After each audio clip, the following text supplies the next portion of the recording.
en esta ocasión me siento muy contento de contar con la colaboración de José Antonio Garzón.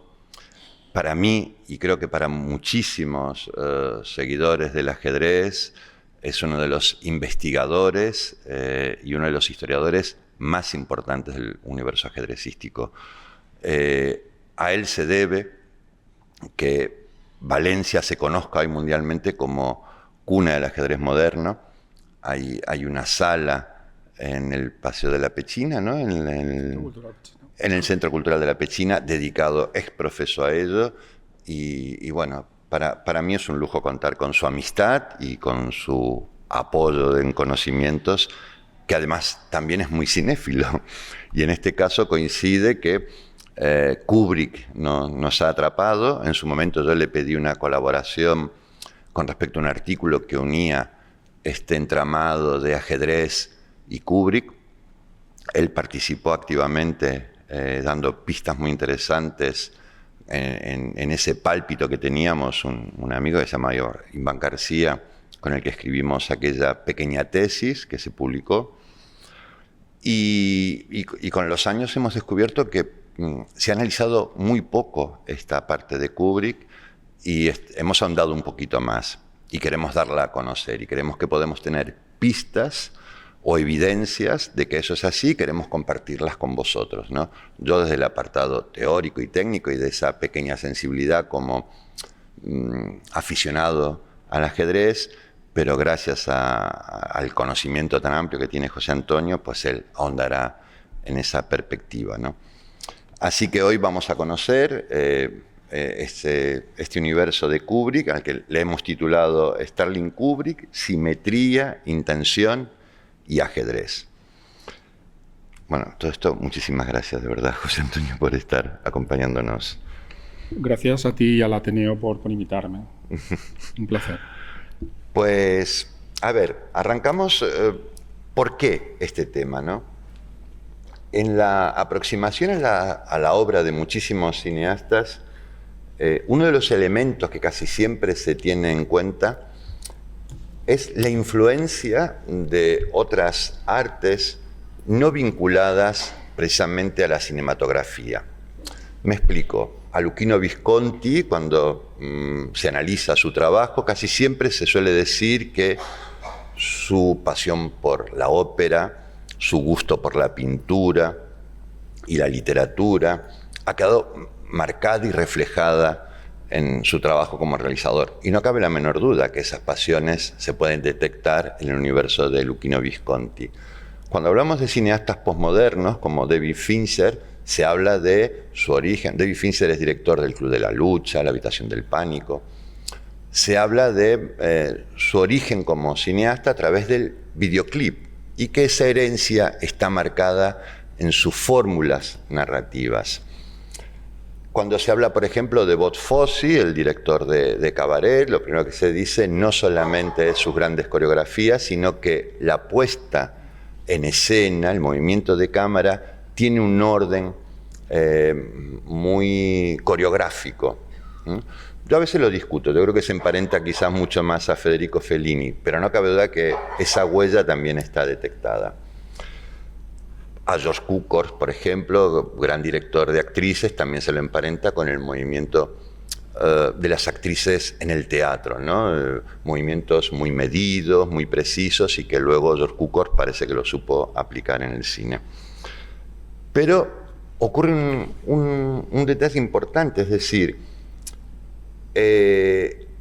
no se toma en cuenta las influencias de otros movimientos intelectuales o otras características culturales que no estén referenciadas a las artes en movimiento, como puede ser el cine, ¿no? Y esto sí que afecta a Kubrick. ¿Por qué? Porque Kubrick no viene de la coreografía, Kubrick no viene de la pintura, Kubrick no viene de la ópera, pero sí viene de un territorio intelectual y cultural muy importante, que es el mundo del ajedrez. Y su cine sí que, creemos, está imbuido, está marcado por esa mirada. Ustedes van a reconocer que en casi todos los libros, en casi todas las imágenes que se suelen poner de Stanley Kubrick, se lo ve así, con la mirada agachada, mirando hacia arriba, como si fuera un ajedrecista que está frente a un tablero compitiendo con alguien, con un adversario. Esa es la imagen que todos tenemos. Y a mí siempre me llamó la atención porque era fecunda esta imagen, ¿no? O era participativa. Bien, esta pregunta partió... No se me oye, perdón. Esta pregunta partió, muchísimas gracias, a una persona muy, muy vinculada a Stanley Kubrick, a su cuñado Jan Harlan. Jan Harlan, en el año 2001, llega a Valencia con una película que se llamaba Las cajas de Kubrick. A ver, lo tengo por aquí. Una vida en imágenes, perdón, hizo dos. Una vida en imágenes. Y teniendo la oportunidad varios periodistas de hablar con él, y siendo Jan Harlan cuñado y productor de películas como El Resplandor, Eyes Wide Shut, Inteligencia Artificial, Barry Lyndon, la verdad que se ponía a tiro el hecho de decirle si esta influencia del ajedrez estaba dentro del universo de Stanley Kubrick. Les voy a decir la respuesta que me dio en la entrevista. Me dijo lo siguiente: puede que parte de su trabajo esté influenciado por el juego del ajedrez. El trabajo visual de sus películas es muy complejo y seguramente su visión como jugador está presente a la hora de construir la película. No sabría decir hasta qué grado esta relación está vinculada a su faceta como director. En muchas ocasiones cambiaba los planos o buscaba una posición de cámara muy concreta durante la misma secuencia, y eso significaba horas de trabajo u horas de espera. Kubrick no perdía la oportunidad de invitar a los actores o técnicos a jugar una partida durante los descansos y casi siempre ganaba. Es interesante comprobar hasta qué punto su pasión por el ajedrez está vinculada al cine. Bueno, pues para eso José Antonio nos va a acompañar y vamos a ir mostrando pequeñas secuencias, imágenes de cómo nosotros vamos a ir poniendo como una especie de policías, evidencias y pistas que nos indican que esa mirada, esa construcción, esa simetría, ese perfeccionismo que él utilizaba, parte de una lógica ajedrecística, ¿no? Entonces, bueno, vamos a empezar ya con las primeras imágenes y ya le cedo la palabra a José Antonio porque sí que él tiene algo que decir y muy interesante respecto a esto. Buenas tardes a todos. Esta tarde nos vamos a detener, como ya ha explicado Jimmy, en la presencia sutil, también explícita, de un gran entusiasta del ajedrez y buen jugador como fue Stanley Kubrick y a su vez un gigante de la historia del cine. Lo primero que quiero señalar es que es recurrente en otras disciplinas artísticas, sobre todo abundan en el cine y en la literatura, un préstamo artístico vinculado con el ajedrez. La mayor parte de los casos son préstamos que se les trae mucho más al ajedrez de lo que se le aporta. Es decir, son propuestas fallidas. ¿Por qué se filma? Recuerdo haber leído hace poco un artículo en el que se hablaba de que la presencia del ajedrez, de una forma más o menos significativa, al menos estaba en 1.500 películas. Seguramente serán más, pero bueno, es una...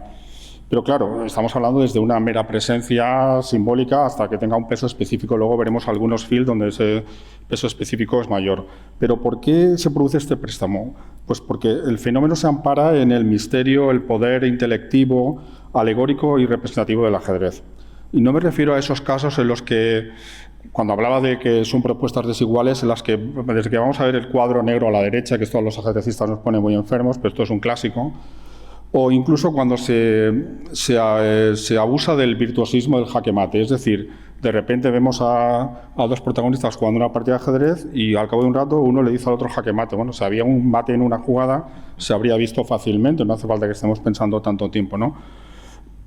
Por supuesto que han habido acercamientos cinematográficos notables. Por ejemplo, me viene a la cabeza una película que, por cierto, aquí se tradujo mal, La Diagonal del Loco. Se tenía que haber traducido La Diagonal del Alfil, por el hecho que faux en francés significa tanto alfil como loco, se tradujo mal. O, por ejemplo, incluso una película, en principio menor, pero que luego tuvo mucho recorrido, como es En busca de Bobby Fischer. En esas dos películas se nota que hay una gran documentación, que hay un asesoramiento bueno, incluso una serie que seguramente ahora han visto, Gambito de Dama, aparece también incluso en los créditos Garry Kasparov. También está muy bien filmada la parte ajedrecística, aunque en mi opinión Gambito de Dama tiene algunas carencias, pero bueno, no procede ahora. El propio Jimmy, lo ha comentado antes Vicente, dirigió un corto, Atahualpa, 2004, ¿era? Sí. Donde me sabe mal decirlo porque yo colaboré, pero creo que la aproximación al ajedrez es bastante digna y muy representativa. Me voy a detener un momento, antes de empezar a hablar de Kubrick, en dos films. ¿Tienes por ahí el séptimo sello? Sí. Que han pasado a la historia por incluir escenas que han devenido clásicas en cuanto a cine y al ajedrez. Y sin embargo, vamos a encontrar que incluso en esos dos films, lo voy a contar aquí por primera vez, va a haber cierto descuido en la parte ajedrecística. En el séptimo sello vemos una partida, se acordarán ustedes, entre el caballero y la muerte. El simbolismo, el impacto estético. El impacto estético de esa imagen, de esa partida, es que no se puede igualar. Bueno, si no lo tienes, lo comento, no pasa nada. Bueno, lo voy a comentar. Pues bien, yo en su momento tuve curiosidad porque es una partida disputada en la época de las cruzadas. Y claro, por deformación de investigación, intenté ver la partida que se transmite en el film si era susceptible de reproducirse. Y efectivamente, acaba con un jaque mate que lo da la dama, que es una pieza que no existía en la Edad Media.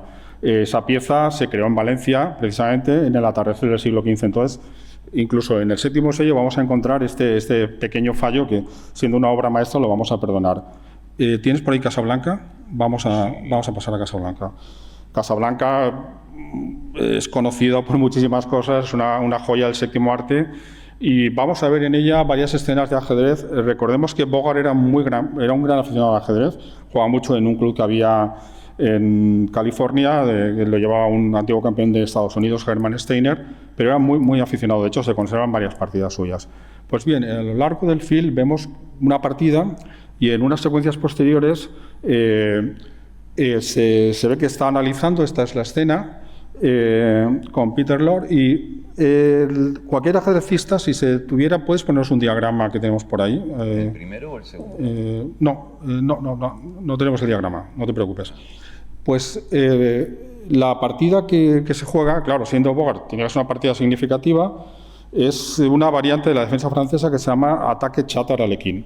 Pues bien, esta variante se caracteriza, creo que se puede ver, se caracteriza porque el blancos cambia el alfil de Casillas negras.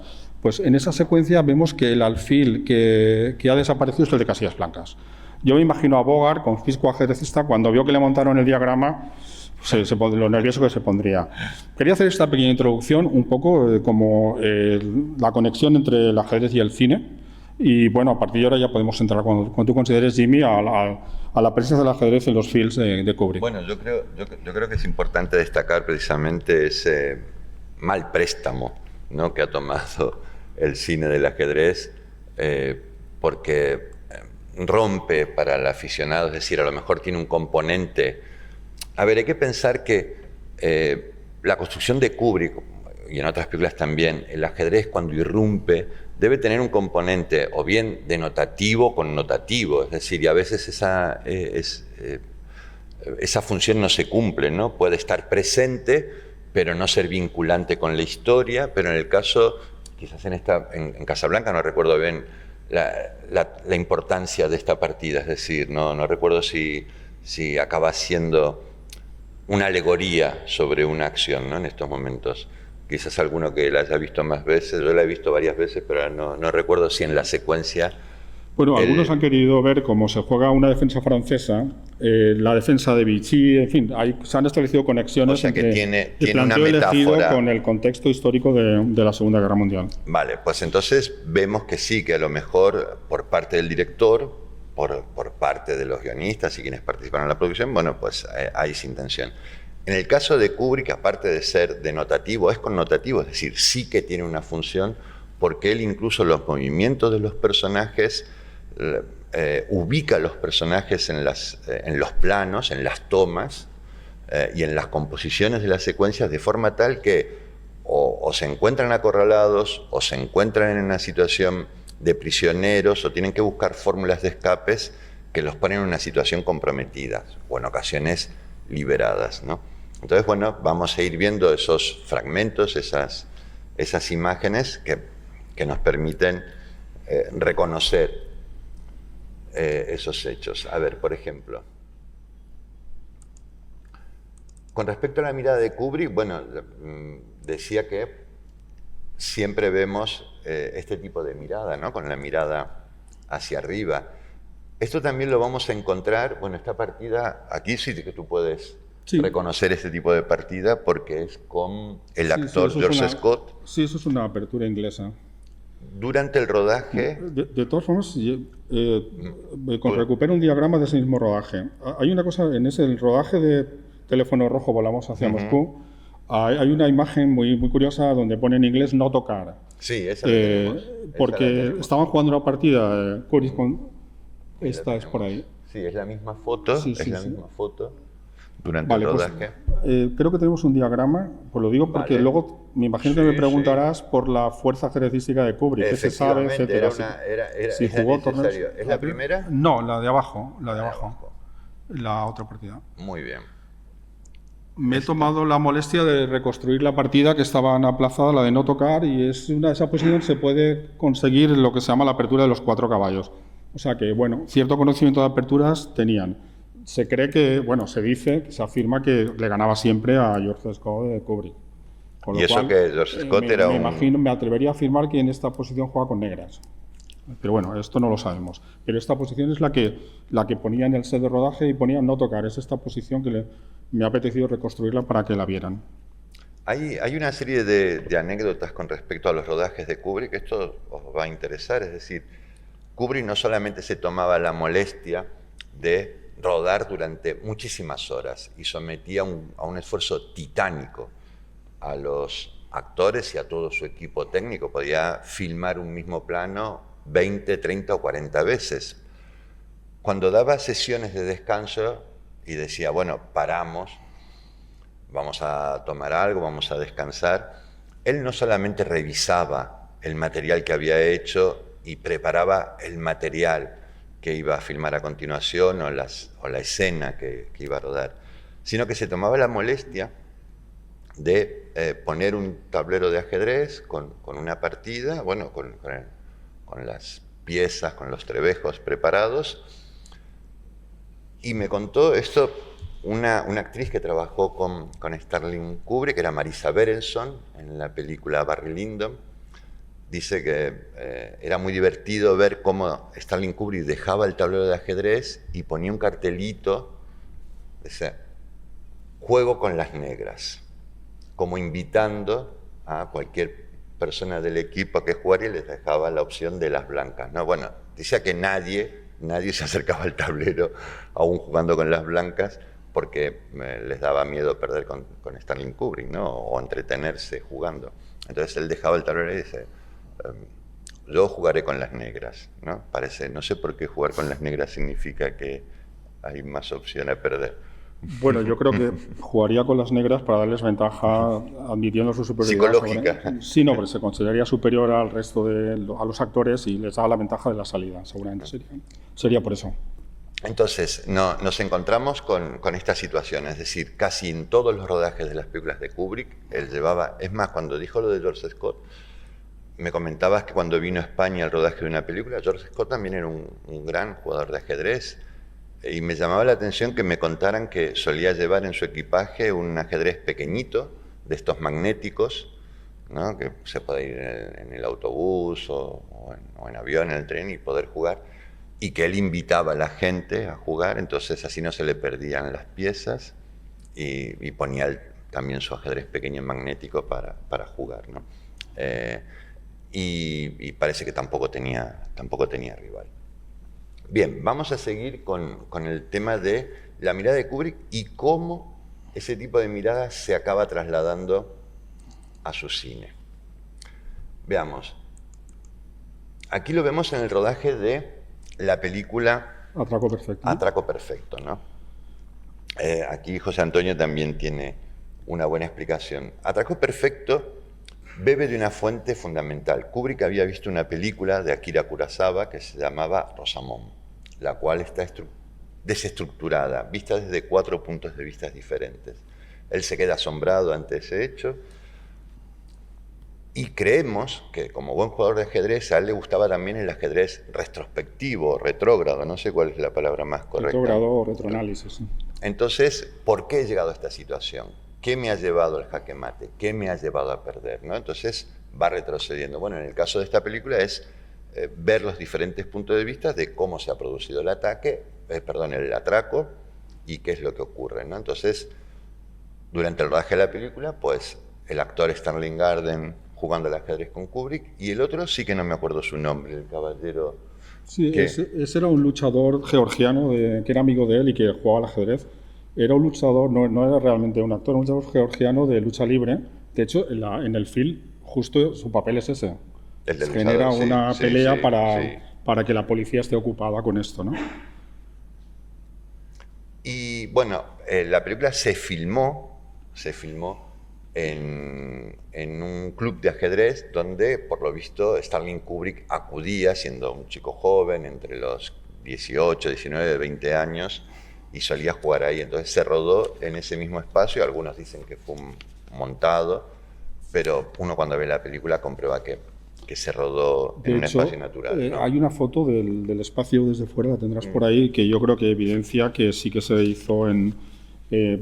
estaba situado si no me equivoco, en la calle 42 en Manhattan, y se llamaba el Club de Chess and Checker Academy. Está en la carpeta que tenías de referencias explícitas, probablemente. A ver, Esa es. Aquí vemos una imagen del club desde fuera. Vale. Gracias, perdón. Yo creo que esta película, precisamente, en mi opinión, es la que las referencias al ajedrez son más explícitas. Aquí, si alguien ya discute que aquí la presencia del ajedrez no es detectable, tenemos un problema. Pero hay una razón, aparte de que es una obra de juventud, que tendría 27, 28 años. 27. En esa época, él es cuando, después de haber tenido ciertos reveses en sus primeros cortometrajes y también trabajó como fotógrafo, volvió otra vez. Él solía jugar en Washington Square Park, que era un sitio muy, muy típico para jugar al ajedrez, y sé que en esos años, lo sé por una entrevista que le hizo un físico, Bernstein, años después, decía que como volvió a jugar en el parque justo en esos mismos años, entonces prácticamente se iba del parque a rodar, y por lo tanto es donde tiene el ajedrez muy, muy presente. Es más, luego hablaremos, si quieres, en eso. Se pegaba sesiones de 12 horas jugando al ajedrez. Además, cuenta Bernstein que elegía de día una zona de sombra, le daba igual su rival, pero es una zona de sombra, y por la noche estaba 12 horas jugando. Habla de que ganaba $3 al día, pero claro, solo tenía el gasto para comer, o sea que realmente ahorraba dinero. Y por la noche se ponía cerca de la luz, pero que no le molestase, y a mí ese episodio me recuerda al famoso consejo que daba Ruy López de Segura en su tratado de 1561, un célebre tratado de ajedrez, donde decía que tienes que colocar a tu rival de manera que le moleste la luz, que era un consejo bastante raro tratándose de un sacerdote, pero me evocó un poco a la historia de Ruy López. Pero vamos, que Kubrick también cuidaba estas cosas. Entonces yo creo que esos años es donde es imposible que tú no estés pensando en el ajedrez cuando estás rodando si estás todo el día jugando al ajedrez. Pero luego veremos que realmente la presencia del ajedrez, ya no solo por la presencia del club de ajedrez y damas, hay otro dato muy curioso, porque esto yo no lo he podido verificar 100%, pero el gerente del club se llama Fischer. Ah, sí. Está claro que es el año 1956. ¿Podría evocar al gran Bobby Fischer? Pues he estado indagando un poco y es posible que sí, aunque Fischer tuviera 13 años en ese momento. Y es porque se había jugado en el parque. Probablemente ese torneo lo jugó Kubrick, pero no está acreditado porque no se conserva la clasificación. Pero aunque no lo ganó Fischer con 12 años, estamos hablando del año 55, en ese mismo parque se jugó un torneo de 8 rondas y la gran sensación fue el niño de 12 años, Bobby Fischer. De hecho, en la reseña que hay del New York Times se habla del ganador y luego de Bobby Fischer. Entonces, el hecho de que haya utilizado este nombre, yo no lo he encontrado en la novela que le sirve de sustento, y teniendo en cuenta que luego lo veremos en 2001, ¿te acuerdas? Que el científico ruso que que aparece en la estación espacial, se llama Dr. Smyslov. Smyslov era el campeón mundial en la época en la que Kubrick estaba más activo. Entonces, esas referencias nominalistas no creo que sean casuales. No, y sobre todo por el dato que acabas de decir, teniendo en cuenta que Fisher sería un niño, un preadolescente, y bueno, coincide con de hecho, Kubrick sí que se sabe, raro, ¿no? siguió mucho, Kubrick siguió mucho lo llamado Max del siglo, el Fisher-Spassky. De hecho, está con el físico Bernstein, estando con él, se emitió la famosa entrevista del periodista Wallace antes de Reykjavik 72.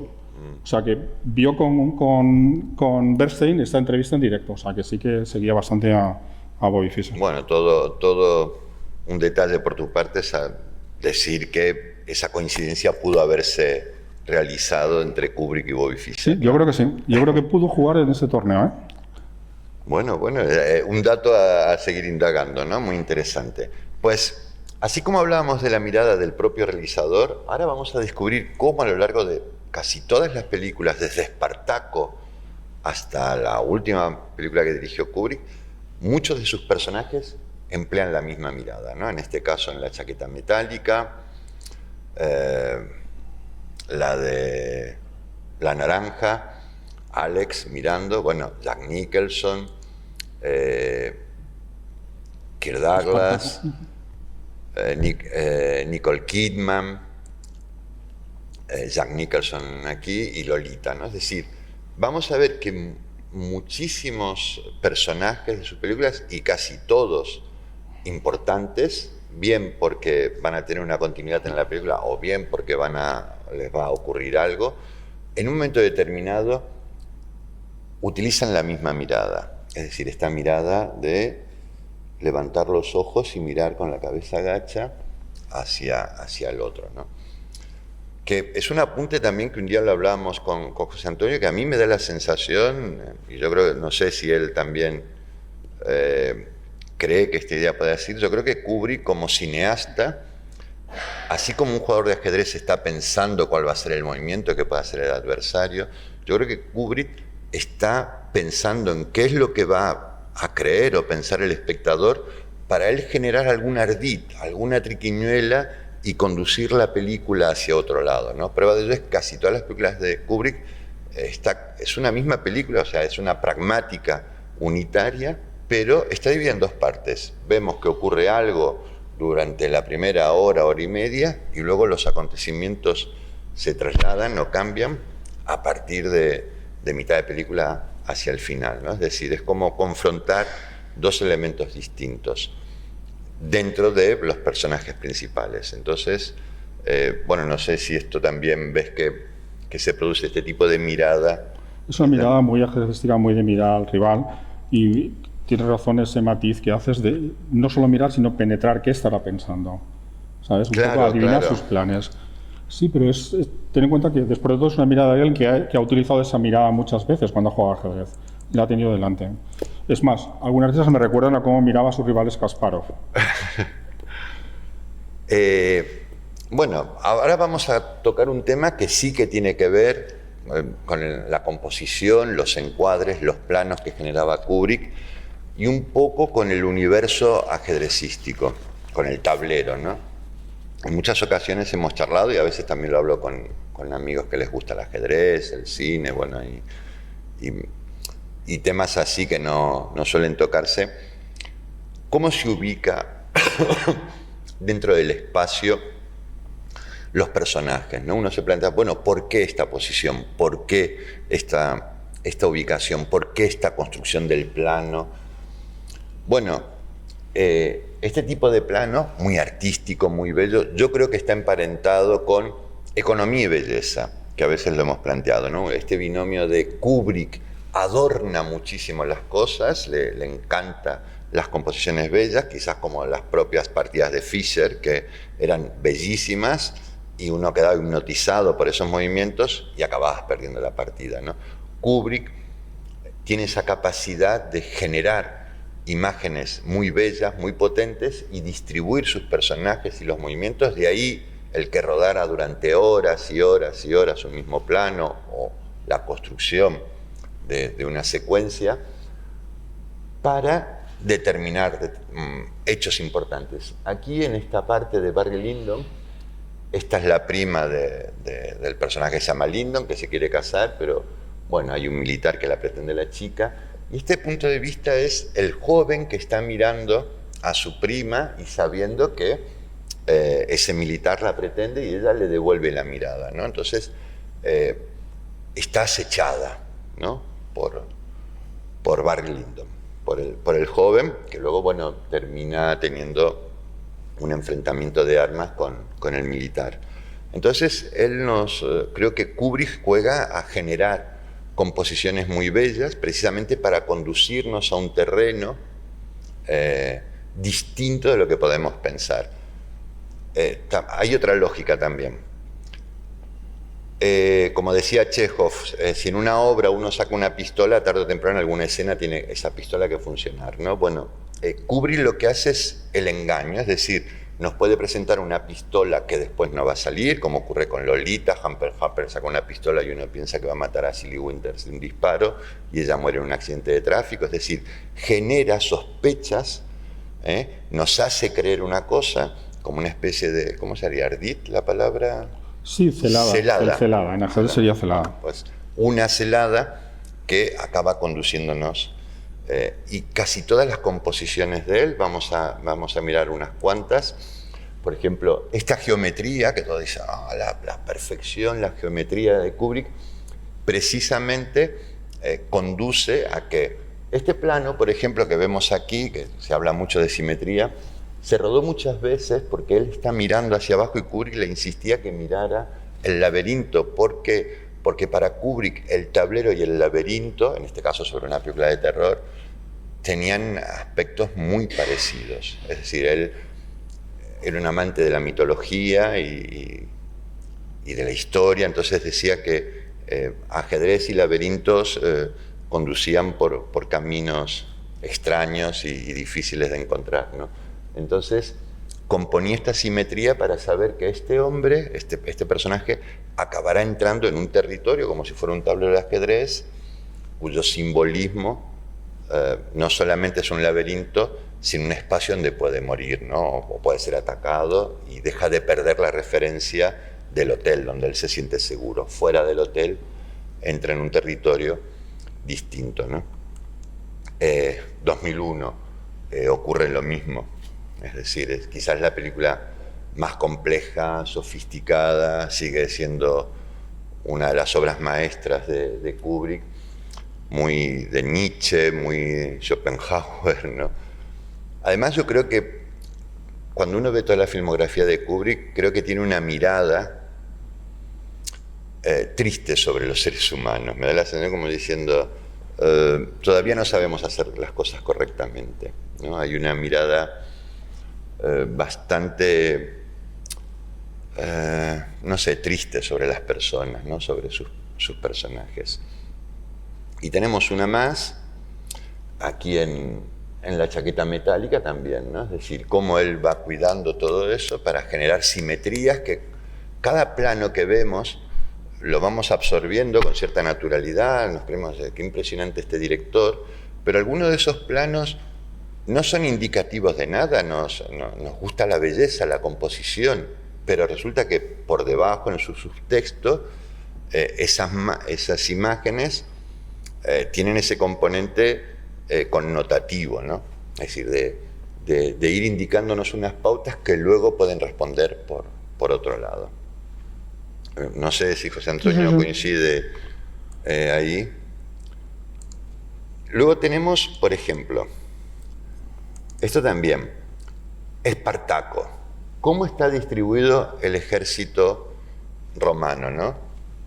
Parece un tablero de ajedrez parecen casillas. Viviente, ¿no? Cuando se van acercando a los esclavos que se han rebelado y se van a enfrentar. Es un tablero. Además, él genera una serie de planos. Bueno, aquí otra perspectiva de soldados expuestos. Esto es en Senderos de Gloria. Senderos de Gloria, que son peones sacrificados. Eran soldados sacrificados que los vemos morir en la guerra, pero también vemos cómo mueren al declararlos que son unos cobardes, ¿no? Entonces, Pero aquí, bueno, ya más explícito creo que no puede ser, ¿no? En Espartaco.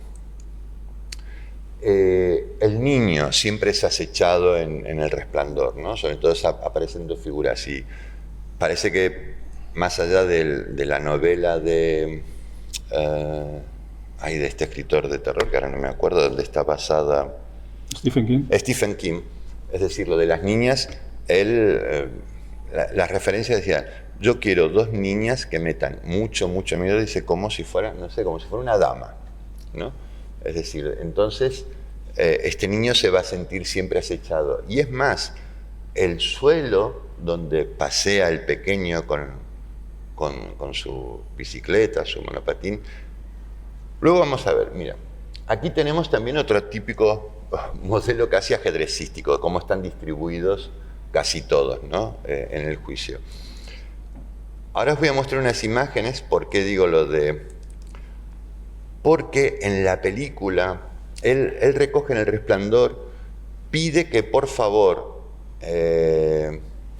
sea el mismo modelo de alfombra que se ve en La Naranja Mecánica. Entonces, esta es la habitación que se ve en La Naranja Mecánica, donde Alex se reúne con sus padres, y entonces él pide que el suelo del hotel esté con este tipo de alfombra, ¿no? Que es por donde el niño va. Lo podemos ver aquí, ¿no?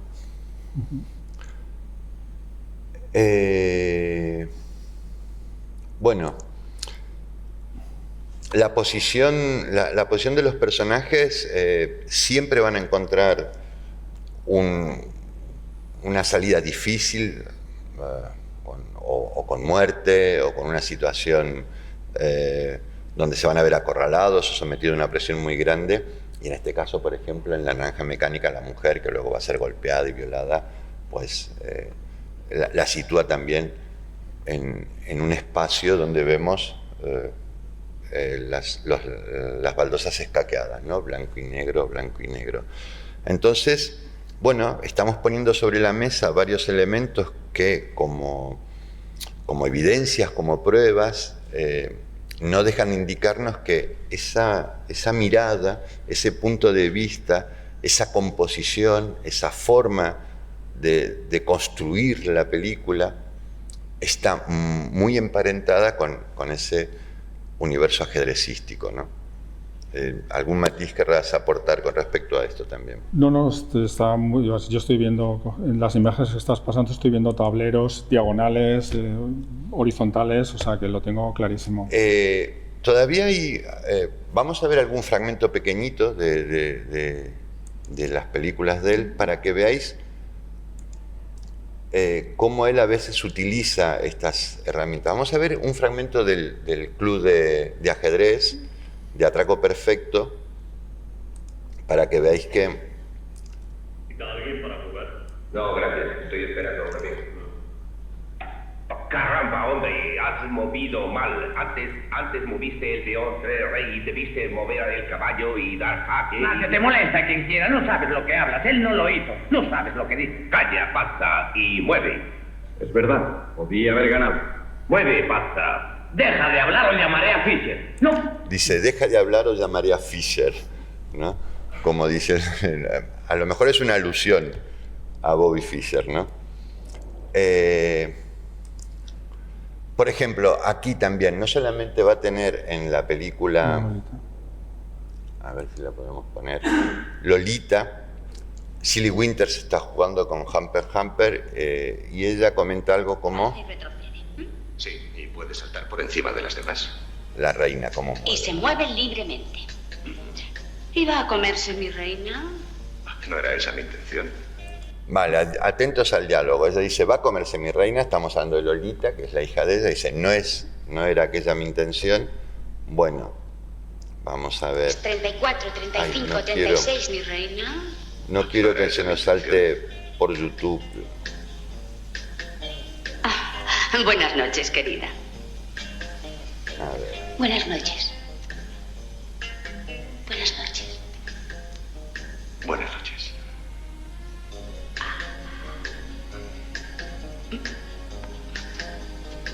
Oh. Oh, vaya, vaya.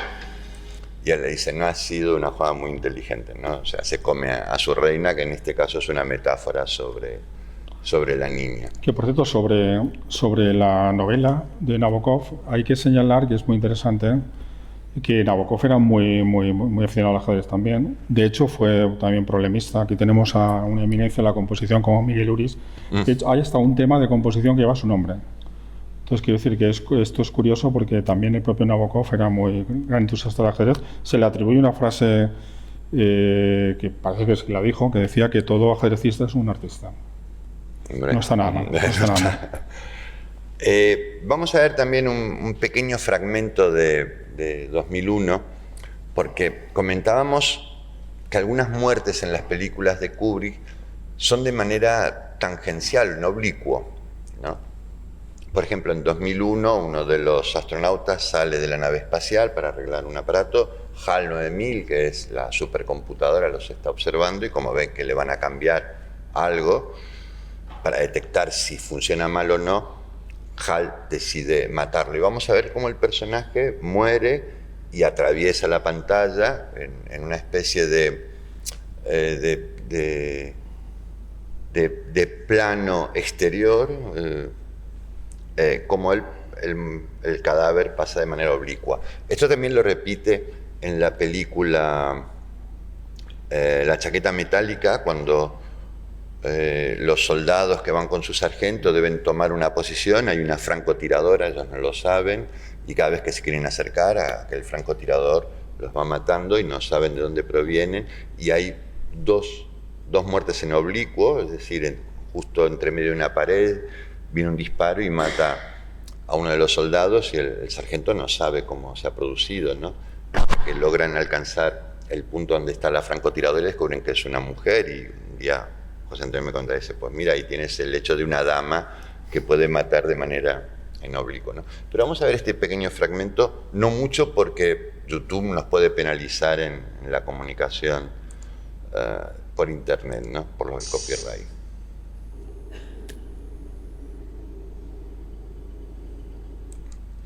Vale, hemos visto cómo se produce esta muerte, ¿no? Pues varias de las muertes de las películas de Kubrick, no solamente el personaje cae, como en el cine clásico, sino que siempre los vemos caer de manera oblicua o transversal o de una manera distinta a lo que estamos acostumbrados, ¿no? Yo pienso que siempre puede ser el movimiento de un alfil o de una dama que se puede corresponder, ¿no? Y teniendo en cuenta su afición al ajedrez, creo que podría estar motivado en ello. No sé si se corresponderían este tipo de muertes con una imagen de un alfil o alguien poderoso atacando a alguien que puede provocarles algo. En el caso de HAL yo creo que sí, ¿no? Es posible, lo que pasa es que no convenceremos a todo el mundo de esto, ¿eh? También te lo puedo asegurar. Bueno, pero podemos dejar ahí... Dejamos esa posibilidad abierta. Esa pista. ¿Tienes por ahí... Nos detenemos un poco en la partida de ajedrez que... Sí, dime cuál. Bueno, es otro de los fields donde el ajedrez tiene una... primero la imagen de... la imagen del field que es esta de aquí. ¿Esta? No, la otra está aquí. Esta. Sí. Vale. Esta es bellísima. Bueno, HAL 9000 es un programa, además es para la fecha en la que se rodó la película, es una idea muy visionaria, que está programado para jugar con seres humanos, solo tiene la ambición de ganar el 50% de las partidas, y de alguna forma algunos han querido ver que anticipa donde estamos hoy en día, en el triunfo de la era informática, la era tecnología del ajedrez. Recordemos que en 1987 el campeón mundial Kasparov perdió contra un programa Deep Blue y algunos han querido ver que el FIL anticipaba ese desenlace, ¿no? Algunos han querido también ver que era un poco la muerte del ajedrez, pero todavía hay una región que es el mundo de la composición donde las máquinas de momento no tienen nada que ofrecer, ni que opinar, ni que oponer a los hombres, ¿no? Esta partida es muy interesante porque de alguna forma también se va a residenciar en ella un acontecimiento que de alguna forma marca el fil, es decir, si falla la máquina, si están fallando ellos. Y en concreto también hemos podido localizar la partida, la puedes encontrar por ahí. La partida se publicó en un libro que es una joya de Chernev, que además es este libro. No. Sí, esa es. Esta. Y la he localizado y es una partida jugada realmente en Hamburgo en 1910. Es muy connotativa que se ha elegido esta partida porque el negro, Han 9000, acaba de entregar la dama. La dama, si se fijan, puede ser capturada por el alfil. Luego haré una evocación también a otro film donde pasa algo parecido, como es Blade Runner. Bueno, pues aquí Han 9000 anuncia Maten 2. Y bueno, aquí tenemos 4 grandes juegos de ajedrez, 4 campeones de Valencia, 4 figuras. Y realmente sí que hay un mate, pero no es un mate porque el blanco puede hacer unas maniobras de dama absurdas, pero que llevarían a que el mate fuera en 3. Entonces, se puede interpretar esto, no es casual, seguro que Kubrick lo ha introducido por alguna razón con mucho peso en el film. Se puede interpretar como que la máquina empieza a fallar, o mejor aún, que es posibilidad la que yo creo, que como antes decía Jimmy, plantea una celada al humano y a ver si realmente afecta esto, este anuncio de Maten 2, que en realidad es un Maten 3. Entonces, yo creo que este diagrama está muy bien elegido y de alguna forma simboliza muy bien, igual que en Lolita, la partida de ajedrez simbolizaba toda la trama, es decir, claro, quieres capturar a mi reina, es decir, es la forma de acceder a Lolita. Aquí también el diagrama creo que tiene un peso especial, resume el film casi este diagrama. Comentaba lo de Blade Runner porque es curioso que en 2 películas donde se está enfrentando el hombre contra la máquina, en el caso de Blade Runner es un replicante, un Nexus 6, también se ha elegido una partida, en aquel caso la partida inmortal de Adolf Andersen, una partida muy famosa jugada en el siglo XIX, donde también el blanco sacrifica a la dama. Es curioso cómo ese atributo tan humano, tan romántico, sacrificar la dama, se haya atribuido a una máquina, ¿no? En el caso de Blade Runner, a un replicante, a Rutherford Hauer, que Roy Batty se llama el replicante en el film. Pero esta connotación me parece como mínimo curiosa y señalable, ¿no? Sí, y con respecto a lo que dice José Antonio, marca un punto de inflexión en la película, ¿no? Son esos detalles que tiene 2001. Burman se da cuenta de que algo pasa con respecto a, dice, no puede ser Maten 2, es decir, y eso él se lo comenta a su compañero después, ¿no? Dice, creo que algo falla aquí. Se reúnen ellos con los mandos interespaciales de la Tierra, le dicen, sí, la máquina está fallando porque la que tenemos aquí, el HAL 9000, no ha fallado y algo pasará. Entonces ellos se plantean, bueno, desconectamos algo para ver si falla y decirle que no falla y a ver qué responde HAL, y a partir de ahí se convierte aquel hueso que salió volando, se convierte en un hueso asesino contra los 2 astronautas, ¿no? Entonces, de alguna manera, en forma de subtexto, nos está diciendo que esta partida ya deja incómodo a Borman con la sensación de decir, esto no puede ser, ¿no? Pero claro, quienes saben mucho ajedrez lo pueden detectar, los que somos neófitos, pues creemos que él se siente incómodo porque pierde, pero no nos damos cuenta de que en realidad la solución era en 3 jugadas, ¿no? Es decir, debería producirse en 3. Así es. ¿No? Sobre todo porque se supone que una máquina no puede anunciar un mate en una secuencia que claro. No se cumple. Esto es imposible, ¿no? Por cierto, no sé si tienes una imagen al final del film, cuando está acabando la película, hay una habitación. Sí. La tienes, fíjense, que es un tablero de ajedrez. Sí. Cuando se está explicando el misterio de la vida misma, de repente es una habitación que está escaqueada, ¿no? Es además 64 casillas. Una cosa curiosa, ¿no? Además, yo decía esa mirada pesimista y negativa que tiene con el ser humano Kubrick, que ya lo plantea de una forma el nacimiento de ese nuevo hombre, ¿no? Ese nacimiento que liberado de las presiones religiosas y todo eso, pues nos transformamos y crecemos. Kubrick a posteriori comentó, ahí está el reportaje, lo pueden ver por internet, o sea, está las declaraciones de él.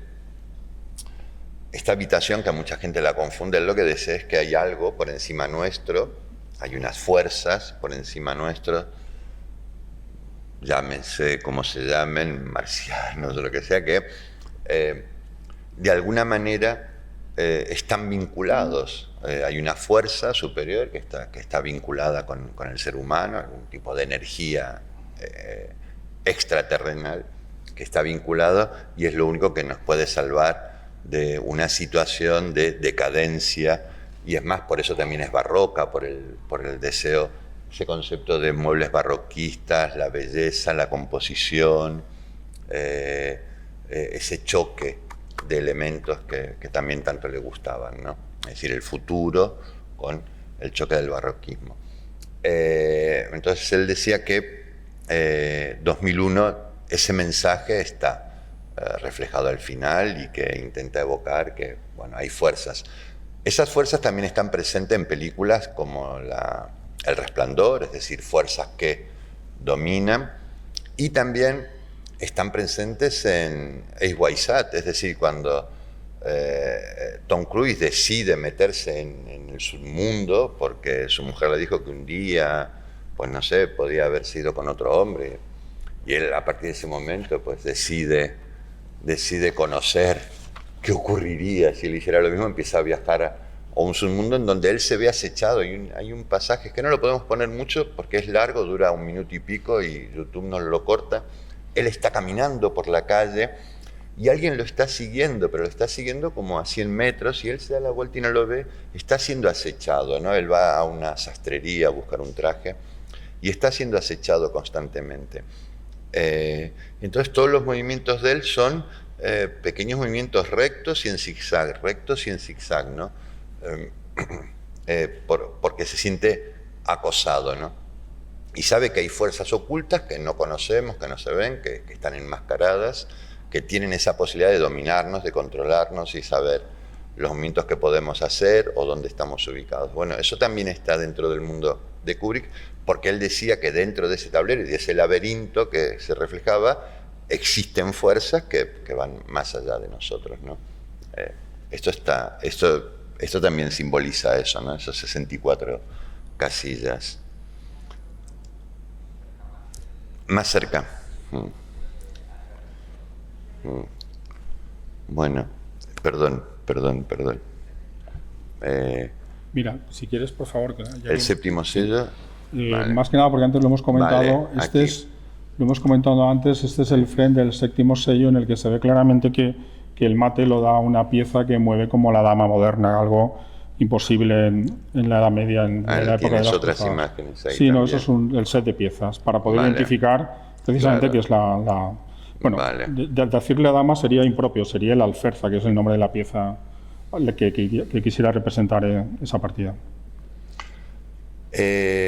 Bueno, hemos intentado un poco, es decir, hay más elementos todavía, pero no queremos poner todos los elementos sobre la mesa, sino hemos intentado poner 5 o 6 que sean sustantivos y que sean identificables y que sean reconocidos y que la gente vea que no solamente se juega al ajedrez, sino que de qué manera influye eso, y hemos intentado poner una serie de fotografías y pequeños fragmentos que inviten a pensar o a reflexionar hasta qué punto la mirada, la forma, las composiciones, el estilo narrativo que tiene Stanley Kubrick viene de alguna manera vinculada al universo ajedrecístico.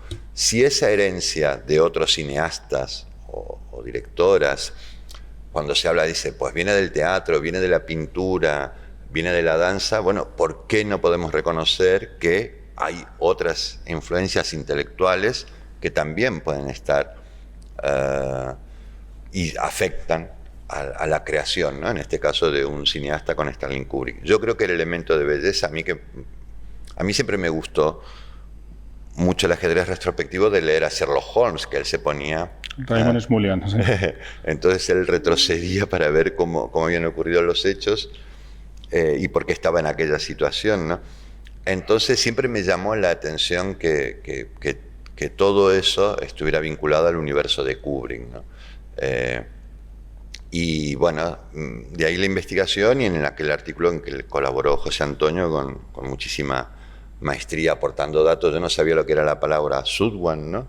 Es decir, que es una especie de encerrona. Es un vocablo alemán que se ha utilizado, se ha quedado en la jerga ajedrecística, que viene a significar una situación en la que el hecho de mover te hace perder. Si no tuvieras que mover, no perderías. Es una situación, pues eso, de hecho, estando revisando recientemente Atraco Perfecto, aparte de que es un film donde, lo has contado tú antes, es esa narración retrospectiva desde el punto de vista de cada uno de los integrantes de la banda, que parecen como piezas de ajedrez, porque además se sacrifican. Además, claro. Sterling Hayden lo comenta, ¿no? Si te cogen, solo vas a estar unos meses. Se van sacrificando las piezas procura del plan principal, que es pero sin embargo, cuando incluso el plan principal falla, la escena final en la que se han ido los billetes, la maleta se abre en el aeropuerto, ella pierden hasta el último taxi. Y hay un momento que ella todavía le dice a él, todavía puedes huir. Y entonces él ve a los dos armados y dice, ya no vale la pena. Ya se ve en Zudwan. Eso es una situación clara de Zudwan. Es decir, sí, que no hay ya posibilidad. no tiene sentido que mueva. Porque si muevo, ¿sabes? Esa idea está muy presente en otros films también de Stanley Kubrick, la idea de Zudwan. Pero yo pienso que en Atraco Perfecto estamos viendo una partida de ajedrez constantemente, la forma narrativamente cómo se va reproduciendo. Es casi un análisis, lo que se llama el ajedrez, un análisis post-mortem, desde el punto de vista de cada una de las piezas, de los actores que intervienen en el atraco, ¿no? Sí, luego otros detalles de Kubrick para que conozcan. Kubrick era un hombre que lo peinaba todo. Era un tipo que además, estoy intentando lo absorbía de tal manera todo. Por ejemplo, el querer hacer la película de Napoleón significó que en su casa, en un almacén que él tenía, habían cajas y cajas y cajas y cajas de documentación, de fotocopias, de libros en torno a Napoleón. Es decir, era obsesivo en ese sentido. Por lo tanto, es decir, cuando él realizaba una película y pensaba la composición, yo tengo muy en cuenta que esa belleza que todos admiramos en Kubrick, para mí, invita a la trampa. Es decir, creo que lo hace como hacía Fischer, ¿no? Poner unos movimientos muy bellos, muy que seducen, ¿no? Dices, mira, qué composición más bella, y luego acababas derrotado, ¿no? De una manera fulminante, eso sí, con belleza, ¿no? Y luego también, yo hablaba con José Antonio cómo en las películas de Kubrick se ven personajes como el soldado patoso que se suicida, ¿no? Pero que es un personaje que va a suicidar, que lo vemos. Esa idea del sacrificio, ¿no? Es decir, sabemos que hay peones que tienen que ser sacrificados, sabemos que hay una serie de piezas que tienen que moverse y que van a ser sacrificadas, y vamos a ver cómo y cuáles, ¿no? Entonces, yo en más de una ocasión le pregunté a él si ¿qué valor tiene un peón? En un momento determinado un peón puede tener más fortaleza que su propia condición de peón en un momento determinado, o sea, porque en las películas de Kubrick se ve, ¿no? Entonces, él me comentaba que sí, que un peón puede ocupar un valor a veces muy importante, depende de donde esté ubicado. Sí, bueno, el peón puede ser decisivo. De hecho, un gran maestro del 18 en la Ilustración, Philidor, decía que los peones son el alma del ajedrez. Decía, de su perfecta estructura depende la pérdida o ganancia de la partida. Por otra parte... Aún sabiendo que van a ser sacrificados. Sí, pero piensa también que los peones, todo peón tiene la posibilidad de una transformación en dama.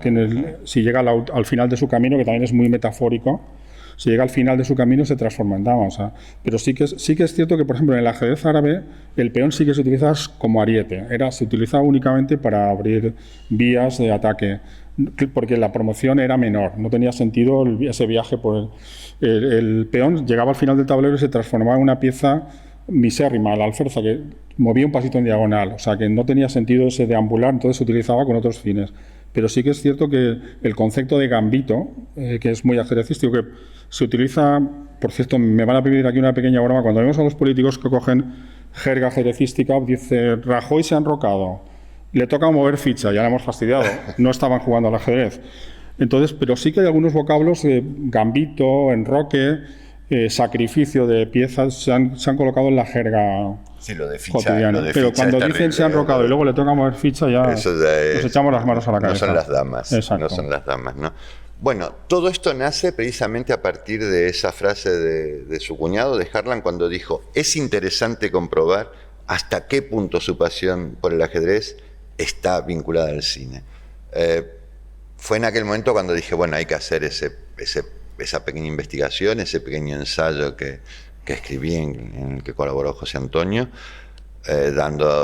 diciendo esto es factible, esto no, esto es posible, esta composición es así, tal. Y creo que hay un universo con respecto a Kubrick para seguir investigando y detectar todos esos elementos, ¿no? Es decir, por lo menos queremos en esta ocasión no solamente hablar de Kubrick y su maestría como director y de su talento, sino qué impulsa a que nos llame la atención, qué es lo que nos mueve a que nos seduzca su cine y de qué manera toda esa belleza nos va trasladando a una historia, a un universo que es mucho más profundo que el argumento que nos están contando, ¿no? Otro amigo que le gusta mucho el ajedrez, cuando vio el final de Ace Wide Shut, me decía, dice, ¿sabes por qué no lo mataron a él? Dice, porque es un peón necesario porque tiene que proteger a la dama, ¿no? Entonces, ella, el personaje de Nicole Kidman, ¿no? Entonces terminan ellos diciendo, ¿qué es lo que no queda? Dice, pues hacer el amor, ¿no? Iba a emplear otra palabra, pero dice, tenemos que hacer el amor, ¿no? La única manera de recuperar, porque ella es la valiosa, es decir, más allá de lo que pensó o soñó, lo que hubiera gustado ser. Pues un poco hemos planteado esto aquí en esta charla y nos gustaría, no sé si tenéis preguntas, algún comentario.